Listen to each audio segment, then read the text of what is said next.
Louisiana Tech University held its presidential investiture today. Many state and government officials gathered to honor Dr. James B. Henderson as he serves as the 15th president of Louisiana Tech.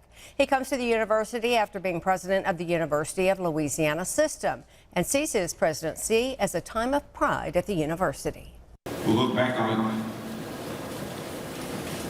it as an era where this university became worthy of those words that are in our alma mater, that all of our alumni felt comfortable espousing and believing that we were unmistakably worthy of that pledge to ever loyal be.